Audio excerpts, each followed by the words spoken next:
Welcome to the Deep Dive. Today we're tackling a topic that can be, well, a little tricky for businesses going global, especially when it comes to setting up shop in a new place. Oh, absolutely. Employee terminations.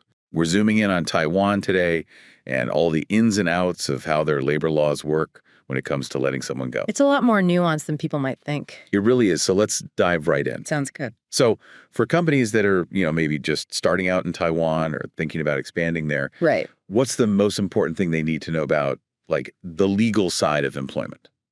I'd say, hands down, it's the Labor Standards Act. We usually just call it the LSA. Okay, the LSA. It's basically the foundation for everything employment-related in Taiwan. So kind of like their employment rule book. Exactly. Working hours, overtime, you name it, and especially terminations. Got it. So no cutting corners or trying to do things the way you might back home. Nope. The LSA lays out very clearly what you can and can't do when it comes to letting an employee go. You can't just decide one day, okay, so yeah, you need a solid reason, something the LSA recognizes as valid. That makes sense. Yeah, you got to be willing to justify your actions. So let's say a company in Taiwan needs to let someone go. Okay. What are some of those, valid reasons they can use under the LSA? What would fly, legally speaking?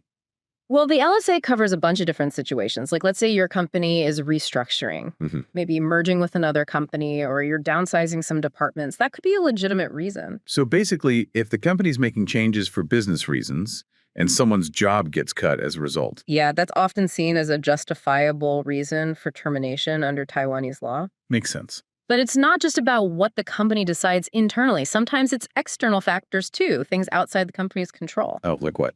Well, imagine a company suddenly takes a big financial hit. Okay. Demand plummets, supply chain goes haywire. Tough situations. Definitely. In those cases, the LSA might consider those losses as grounds for termination. It's interesting how the law considers both the internal and external stuff, not just what the company's doing itself. Exactly. It's all about context. Right. Now, another situation the LSA addresses is business transfers. If a company gets sold or acquired and the new owner decides to let some employees go, that's also usually considered acceptable. So even when the company changes hands, there are rules in place to protect employees. For sure. Everything needs to be handled in a structured and legal way. So far, it sounds like all these situations are kind of, out of the employee's control. Yeah, you could say that. But what about if it has to do with the employee themselves, like their performance or their behavior? Does the LSA cover those situations too? It does. You can terminate someone based on performance issues or if they break company rules. Okay. But here's where it gets a little tricky. Oh, there's always a but. All right. Right. See, even though the LSA allows for this type of termination, you gotta have rock solid proof. Yeah. Just saying, oh, this employee wasn't good enough, won't cut it. So you need receipts. Exactly. Performance reviews, warnings, anything that shows you tried to help the employee improve, but it didn't work out. Basically, you need to show that you followed a fair process. Transparency is key. And this is where a lot of companies, especially those new to Taiwan, slip up. They might be used to doing things more informally, but in Taiwan, documentation is king. That's really important for our listeners to know. Absolutely. It's not just knowing the rules, it's about following them to the letter. Totally. And the same goes for misconduct. You need clear evidence that the employee actually did something wrong that warrants termination, like violating a company policy or something.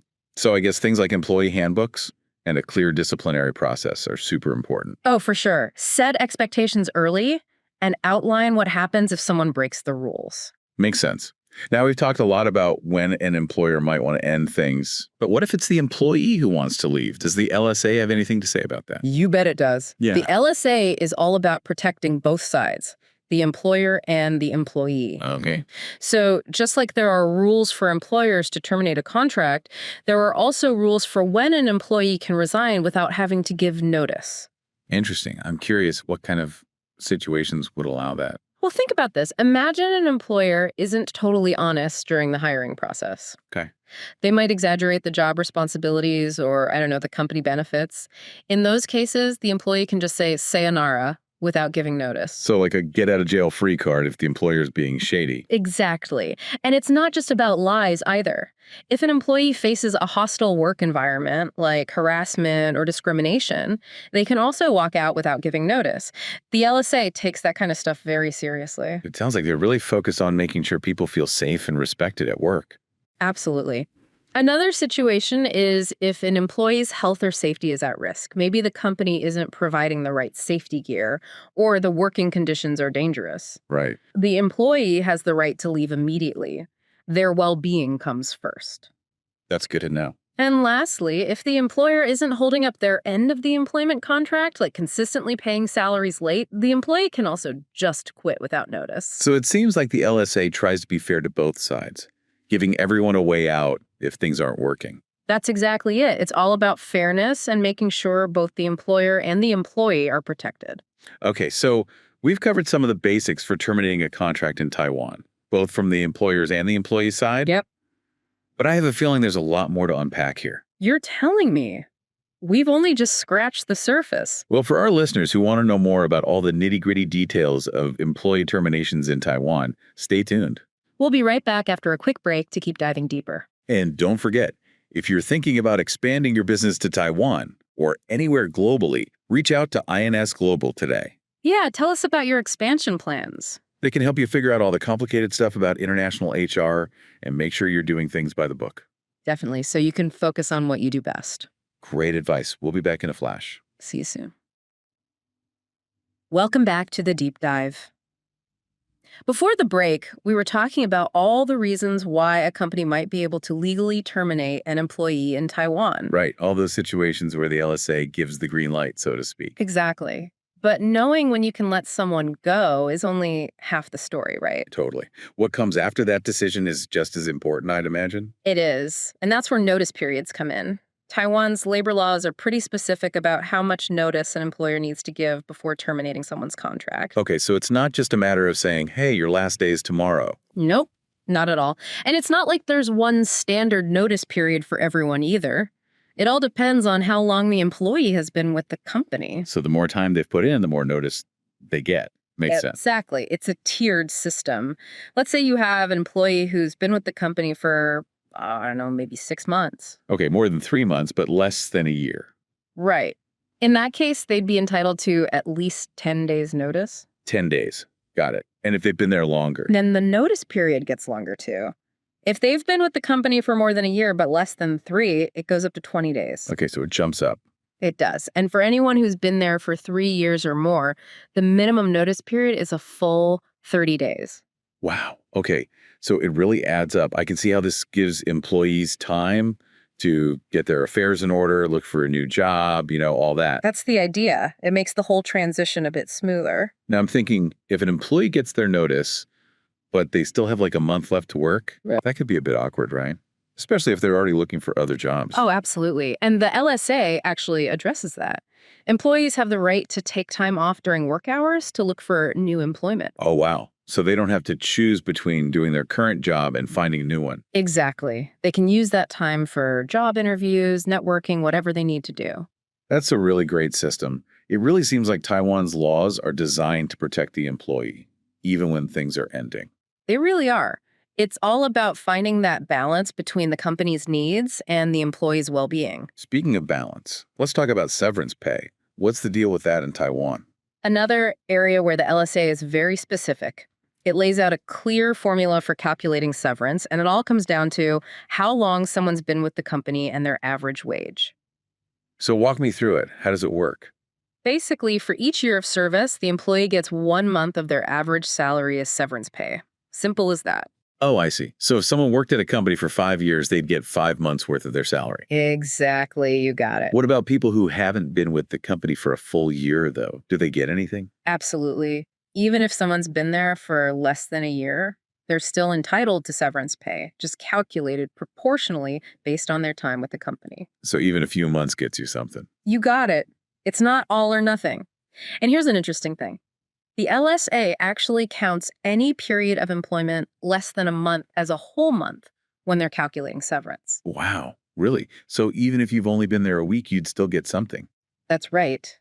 It's another way that Taiwan's labor laws try to make sure employees are protected, even in short-term situations. That's amazing. It really shows how seriously they take employee rights. No doubt about it. So yeah, all this talk about notice periods and severance pay, it just goes to show that terminations in Taiwan aren't something you can take lightly. It's not just a casual, okay, bye kind of thing. Definitely not. There's a process you got to follow, and understanding the LSA is key. Makes sense.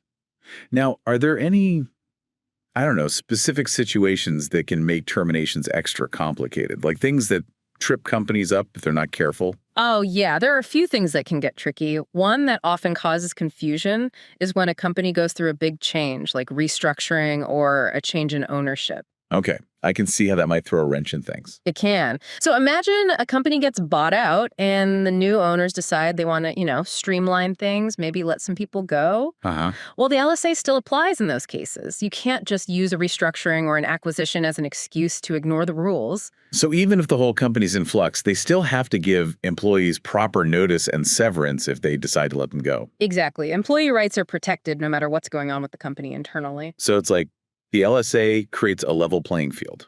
You could say that. It's about making sure employees don't get the short end of the stick, even when things are changing all around them. Makes sense. Now, what about fixed-term contracts? Are those treated any differently when it comes to terminations? They are. They are. Fixed-term contracts have their own set of rules. If an employee's been working under a fixed-term contract for, let's say, less than 3 years, Okay.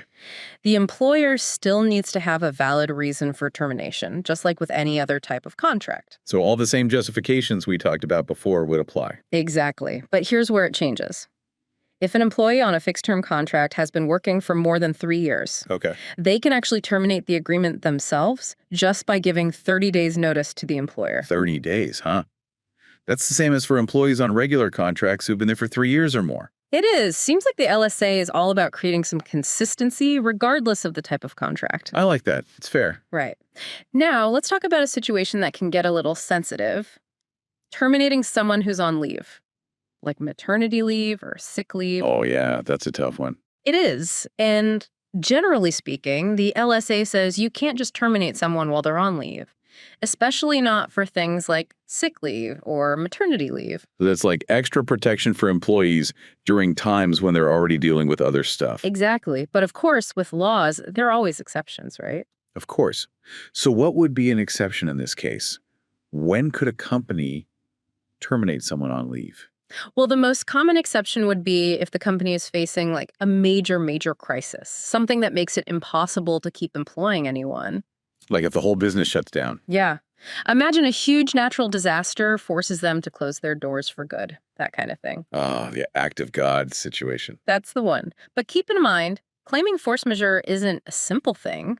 Companies really need to prove that it's a situation completely outside their control and that staying open is just not an option. So it's not just a matter of saying, oops, a typhoon hit, everyone's fired. Nope. They need to show that they've exhausted all other options. Right. And even then, they still have to follow all the other rules like notice periods and severance. Exactly. No cutting corners, even in extreme situations. The LSA really seems to prioritize protecting employees no matter what. I think that's a great way to put it. It's about finding a fair and balanced approach to terminations, recognizing that both the employer and the employee have rights and needs. We've covered a lot of ground today. And honestly, I'm impressed with how detailed and thorough Taiwan's LSA is. It really is a comprehensive piece of legislation. It's part of what makes Taiwan such a great place for businesses to operate, knowing that things are clear and that employees are protected. For our listeners who might be feeling a little overwhelmed by all this information, what's the one thing they should remember about employee terminations in Taiwan? If I had to give one piece of advice, it would be don't try to do it all yourself. Terminations are complex, and even a small mistake can have big consequences. So what's the best way to avoid those mistakes? Get some expert help. Having a good HR professional or a lawyer by your side can make all the difference. They can help you navigate the LSA, make sure you're following all the rules, and just make the whole process smoother and fairer for everyone involved. Speaking of expert help, for anyone out there thinking about expanding their business to Taiwan or anywhere globally, really, Right. INS Global is a fantastic resource. They really are. They can help you with all the ins and outs of international HR, Yeah. make sure you're compliant with local laws, and build strong relationships with your employees. Exactly. And they take the stress out of it so you can focus on growing your business. Great advice. Well, I think we've explored just about every aspect of employee terminations in Taiwan. But before we wrap things up completely, there's one more important element we need to touch upon. Oh, right. Stay with us as we delve into some of the ethical considerations surrounding terminations in Taiwan. We'll be right back. Welcome back to the deep dive. So we spent a lot of time getting into the legal nuts and bolts of employee terminations in Taiwan. We really have. The LSA, notice periods, severance pay, all that good stuff. Yep, all the must-knows. But let's be real, there's more to it than just checking off boxes on a legal checklist, right? Definitely. There's the human side of things to consider, too. Exactly. So let's shift gears a bit and talk about what employers should keep in mind, stuff that goes beyond just following the letter of the law. Sounds good. Oh, What are some of those less tangible aspects of, well, letting someone go? How do you handle it effectively, even when it's legally sound? I'd say one of the biggest things is communication. Clear, honest, and empathetic communication. Even if a termination is completely justified, how you do it can have a huge impact on the employee. It's about treating people with respect, even when it's a tough situation. Exactly. Employers need to be ready to have an open and honest conversation with the employee. Explain the reasons for the termination clearly and with compassion. And I'm guessing that means skipping the legal jargon in corporate speak. Definitely. This is about being human and acknowledging that this decision affects a real person's life. Right. It's not just a business transaction. It's not. And it's not just about what you say, it's also about what you do. Offering things like outplacement services or career counseling can show the employee that you care about their future, even though they're leaving the company. Those kinds of gestures can really make a difference, I bet. It shows you value their contributions, even if things didn't work out in the long run. For sure. And then there's the company's reputation to think about.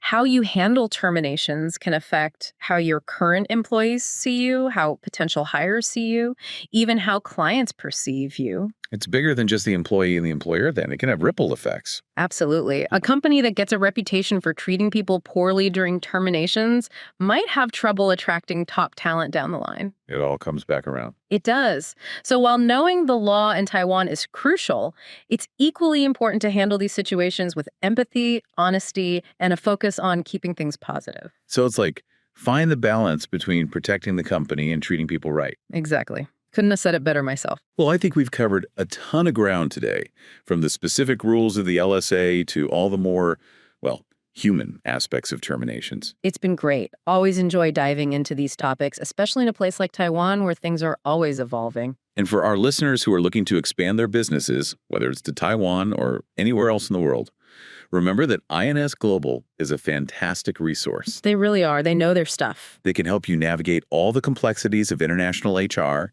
make sure you're compliant with local laws, and build strong relationships with your employees all over the globe. And they make it easy, so you can focus on what matters most, growing your business. Great advice. Well, that wraps up our deep dive into employee terminations in Taiwan. Hopefully, everyone listening feels a little more prepared to navigate this tricky but important part of doing business globally. Absolutely. Thanks for joining us. And until next time, happy expanding.